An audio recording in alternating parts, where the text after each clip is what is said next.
a turnoff to recruiters. You need to give us results. What was the accomplishment? Did you save man hours, save injuries, save and improve quality? I want to know what you've done as a result of the quality efforts.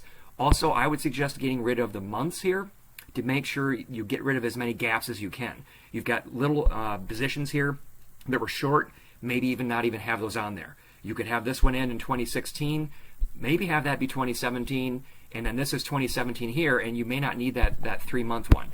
So there's a lot of things we could say more here. You've got 13 skills, Office, Excel, project planning. I don't see anything about quality.